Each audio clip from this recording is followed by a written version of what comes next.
What's up everyone and welcome back to the MMA Zone. Today, let's get started with Jon Jones now interested in Tom Aspinall fight? Dana White has repeatedly said that the UFC will do everything in its power to make Jon Jones versus Tom Aspinall a reality. But it looks like Bones is still eyeing a showdown with Alex Pereira. And before we continue, make sure to leave a like on the video to help support the channel. If you follow this channel, you know that for months the MMA world has been ablaze with talk about Jones and Aspinall finally throwing down. After all, in Jones you have the consensus GOAT, and with Aspinall, many believe he could be the best heavyweight on the planet. But you also likely know that for months, Jones has said he's not really interested in fighting Aspinall, and has argued facing the interim champion wouldn't do anything for his legacy. Instead, Jones has claimed that a showdown with light heavyweight kingpin Alex Pereira is more interesting to him. That said, following Jones's win over Stipe Miocic at UFC 309, he did say he'd consider fighting Aspinall if the promotion offers him a few money. Fast forward to today, and there's still no word on if and when Jones and Aspinall will fight. And more recently, Pereira relayed at an event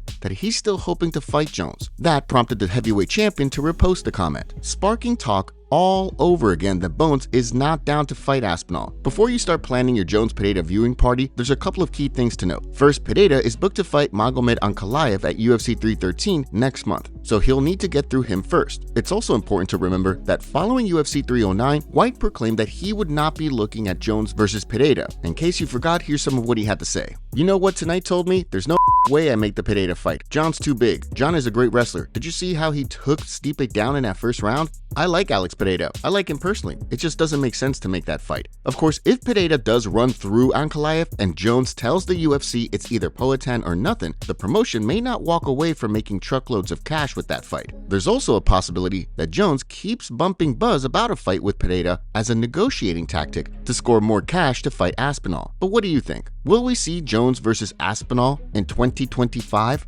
Alex Pereira discussed his upcoming fight against Magomed Ankalaev during a recent interview. Here's what Alex had to say. So let's talk about that then, because he's fighting Ankalaev at UFC 313. How is he feeling about the matchup with Ankalaev and the style of Ankalaev compared to what he's been fighting before? He said he's just training as he used to train. Like nothing changed. The only difference is that he's left-handed, but he's just using his own matterhood. Nothing changed actually on the way he's going to fight with that guy. What about if Ankalaev starts to wrestle? What does he feel about the Dagestani's wrestling style? He's saying that he has a lot of experience with jiu-jitsu as well. So he's trained, he's prepared, so he's not scared at all. He's ready to go. Belal Muhammad sends a warning to Shavkat Rakhmonov. No one's been able to add a 1 to the loss column of Shavkat Rakhmonov's record so far. But Belal Muhammad insists the undefeated fighter is in for a rude awakening. Then, they finally battle. Rakhmonov was booked to fight the welterweight champion at UFC 310 in December. Rakhmonov ended up facing Ian Gary Machado instead, and while he was unable to finish the rising welterweight, he did score a decision win. Due to Rakhmonov's 7-0 run in the UFC to date, the expectation is he'll fight Muhammad next. So during a recent appearance on Barstool Chicago, not surprisingly, Muhammad was asked to weigh in on how he thinks a fight with Shavkat will go. I mean, for me, it's when you're fighting a guy like Shavkat where they put him on this pedestal to be like this, undefeated, crazy guy. I see holes in his game. And the same way I saw holes in Leon's game, I think Leon's a better striker than Shavkat. But mentally, I think Shavkat's a lot stronger. Like, I don't see him breaking mentally. The biggest thing for him is now you're fighting a guy that's not afraid of you. Everybody he fights, they come in there with nerves and they're afraid. Oh, they put him on, oh, he's crazy, he's a robot, he's this and that. And a lot of guys would just fold just because out of that fear. So for me, I'm going to be in his face the whole time, and it's going to be the same result of like another guy breaking. It'll be interesting to see how a bout between Belal and Shavkat plays out. There's no doubt that Rakhmonov has not faced a wrestling-centric fighter like Belal yet in the octagon, a guy who also has cardio for days and who's been dismissed repeatedly by a lot of folks, even though he's undefeated in his last 11 fights. But you could also make a similar argument while talking about Rakhmonov. Has Belal fought someone who is as well-rounded as Rakhmonov? A guy who had finished all 18 of the men he had fought before his fight with Gary Machado? Probably not. But who do you see winning a fight between Belal and Shavkat?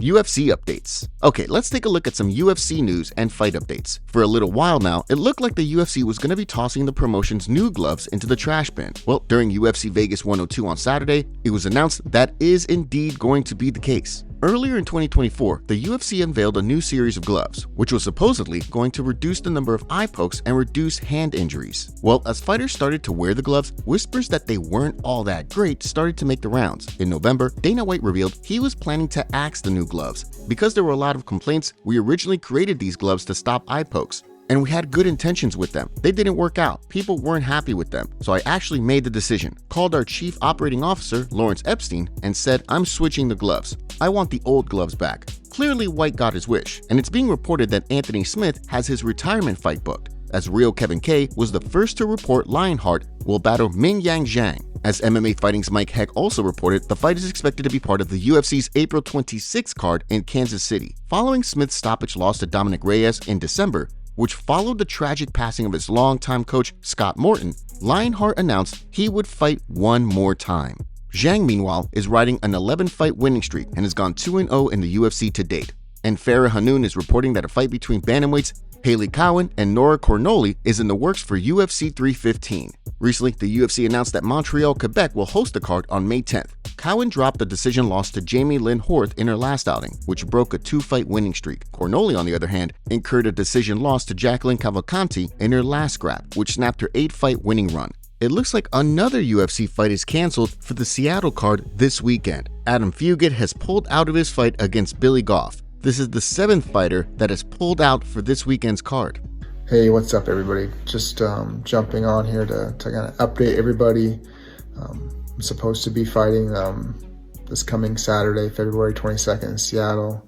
Unfortunately, due to sustaining an injury a couple weeks ago, I won't be participating in that card.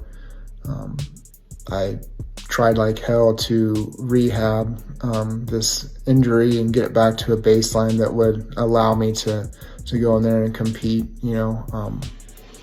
Unfortunately, it's kind of plateaued, and it's not gonna allow me to go in there and put on near enough performance that everybody deserves. It's unfortunate and it sucks, but obviously there is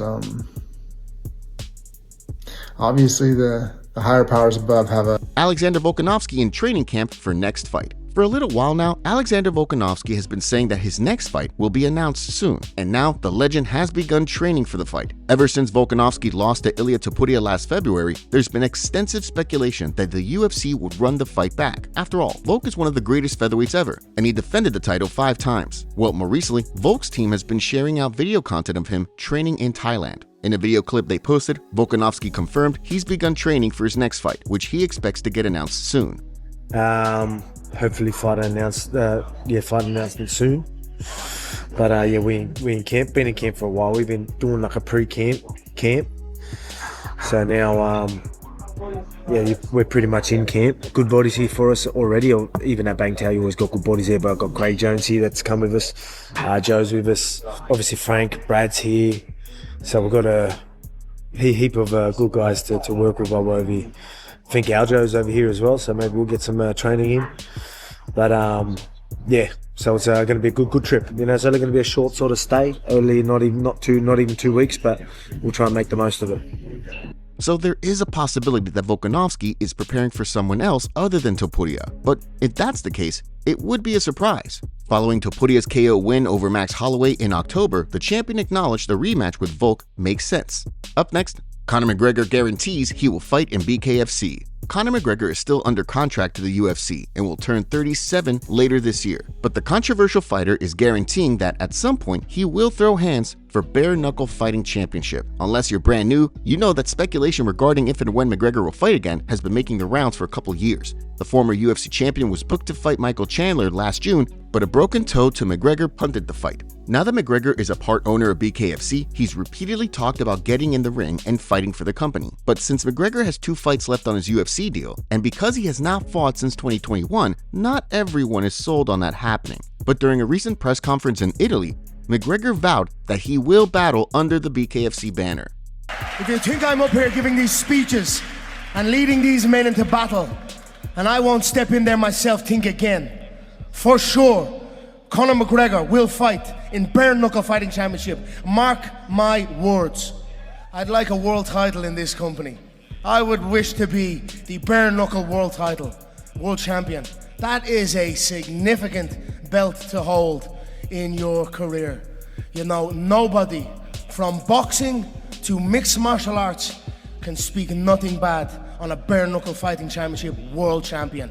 So for sure I would be coming in looking for the world title. You know, there are many bouts, showcase bouts. You could say Mike Perry. You could say Jeremy Stevens. You could say a rematch against Eddie Alvarez. You could say many matches, you know, but the lightweight title, who's the champion right now? Lightweight, welterweight.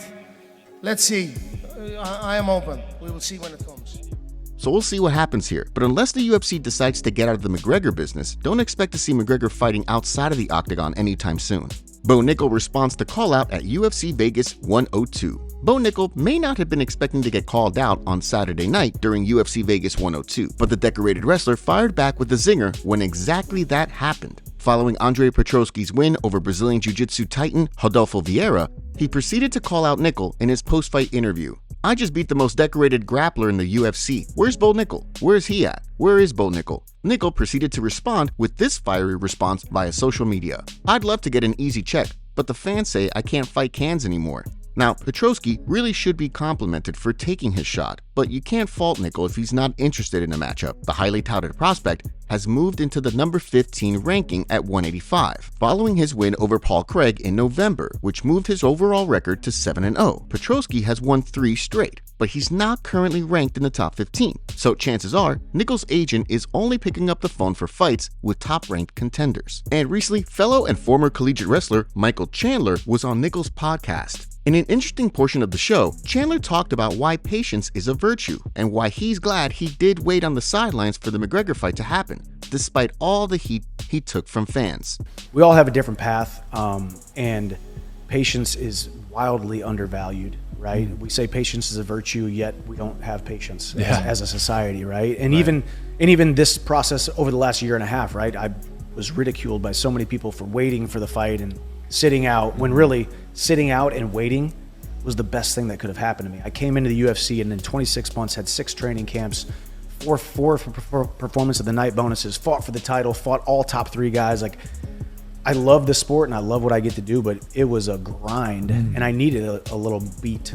The current rumor is that Chandler will be fighting at UFC 314 in Miami on April 12th, and that he could be facing Paddy Pimblett. Henry Cejudo not interested in stupid Sean O'Malley versus Merab rematch. Ever since Sean O'Malley lost the bantamweight title to Merab Dvalishvili, Sugar has made it clear he wants an immediate rematch with the new champ. Dvalishvili has also said more than once that he's open to fighting the star again. Well, one of the people who isn't on board with that plan is Henry Cejudo. Immediately following Dvalishvili's decision win over O'Malley in September, there wasn't much talk about the UFC booking a rematch. But after O'Malley rewatched the fight, he repeatedly argued that he should have been awarded the bout. But since he had to undergo surgery, it was clear Merab would be fighting in the interim. Well, now that Dvalishvili has defeated Umar Nurmagomedov, talk about who he'll fight next has spiked once again. The champion has said he's open to fighting either Peter Yan or O'Malley, but during a recent episode of the Homa Fight podcast, Triple C shot down the idea that O'Malley should get another shot at the belt. I think that's stupid. It's not like O'Malley's a pay-per-view king. Like, his fights don't do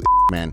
I think the person they should give him is Sandhagen. Sandhagen makes a lot of sense. Sandhagen could potentially beat him. I mean, I still think Merab beats him, but he has the tools to really shut out Merab's freaking lights. That's the cool thing about it. Now, given that Corey Sandhagen hasn't fought since he lost via decision to the aforementioned Nurmagomedov, the chances of Sandhagen getting booked for a title shot are slim to none. But Cejudo isn't the only one to take issue with the idea that O'Malley should get a title shot in his first bout back. Sugar only defended the bantamweight title one time after he took it from Aljamain Sterling in 2023. But what do you think? Are you on board with Dvalishvili versus O'Malley 2 at this juncture?